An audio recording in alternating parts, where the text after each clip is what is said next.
Hey guys, this is Market Update. In this video, I'm going to show you some metrics that I use to tell me exactly where we are in the current Bitcoin cycle. And that dictates my mood, right? So either I'm super bullish and when we get pullbacks, I want to go in further on those, or am I actually really cautious and thinking that this is potentially start of a downtrend? Because we've had some volatility over the last few days, right? So I'll show you all these metrics that I use.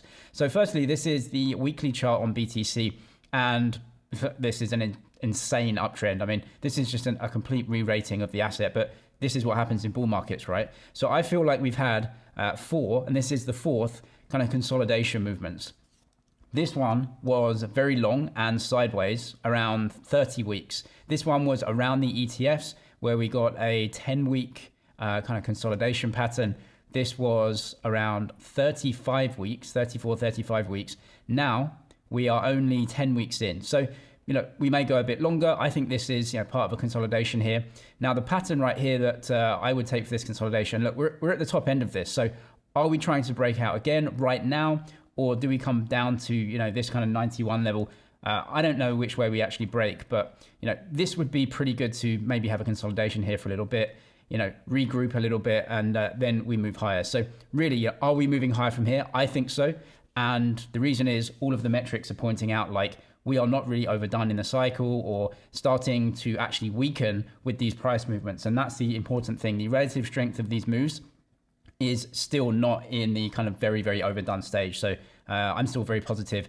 And the volatility we've had, I know it was like a 10% move, but that's from the all-time high, guys. 10% is literally nothing. It's literally normal price movements and volatility for BTC. I know alt's very much more volatile, but that's why you're in them, right? Very volatile. You want the upside. Well, you have to take the downside with those as well when Bitcoin pulls back. If you do trade Bitcoin or crypto, you can get a $30,000 deposit bonus to Bybit. Check the link down in the description for that. Go through, deposit. Anything you deposit, you'll get some bonus. Not everyone can trade on Bybit, so I also trade on Apex, which is Bybit's decentralized exchange. You can trade futures and spot on here. You get a permanent fee discount by the link below as well. The three types of metrics that I would look at are technicals, on-chain, which is specific to crypto, which is insanely helpful, and then macro. So let's look at those.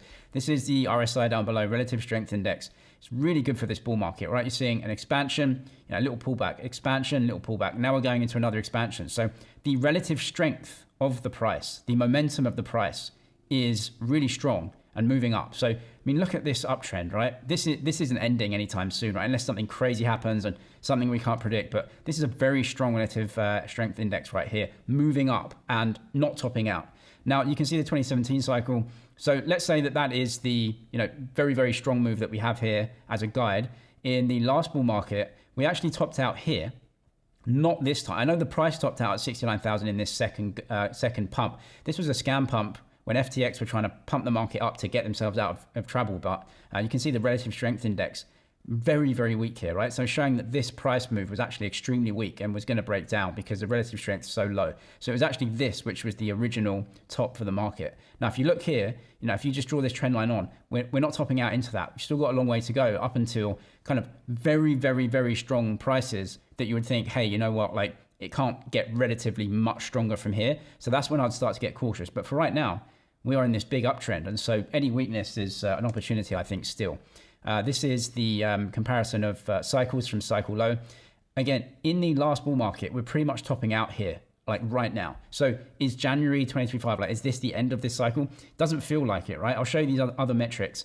It just doesn't feel like we're topping out. It feels like everything can get way overdone. Now, maybe something happens and we just go into a massive bear market, but it just doesn't feel like that.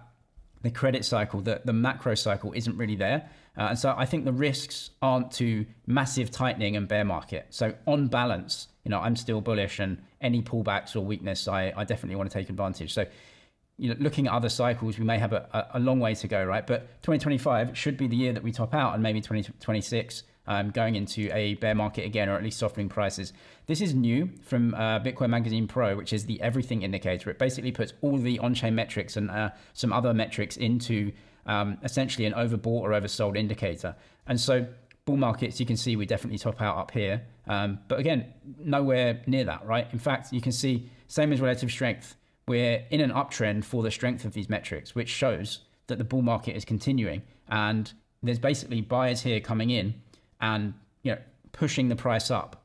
And so will that go into a bear market? You don't usually get that until you really top out, when prices are really overextended and then you start to get, a potential drawdown. But nothing is showing that right now. This is a great post from Jamie Coots as well, what he calls his macro and liquidity dashboard. I'll link this post below. But a lot of his indicators are showing neutral to bearish, right?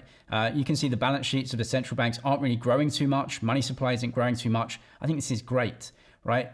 We just want a normal period where if the central banks are smashing in liquidity and dropping interest rates, that's going to be wild for BTC. Why would they do that? A big recession or something like that? We just want normal markets to flow on, and then we let the best assets outperform, of which Bitcoin, crypto is one of them, right? So this is, I think, very good. And it means actually that there's space as well, that if markets weaken a little bit, then these central banks can do something. And the US really want to, or have been strengthening the dollar, negotiate some trade deals, etc., and then maybe they bring that down. But we've got this whole year to play out, right? It's only January. So I actually think this is pretty good news.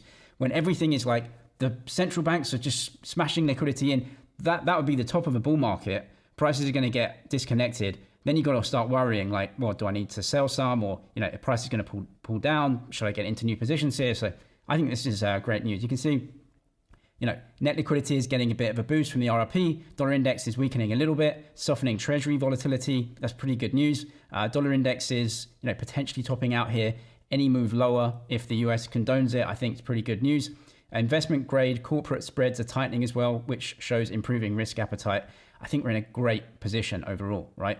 We're in a very good position. We're not topping out on any of the metrics. And so super bullish. Any weakness, I want to get involved. Deposit bonus for Bybit down in the description below. If you can't trade on there, Apex, fee discount as well. I'm James, this is ManZG. Cheers for watching, and I'll see you in the next one.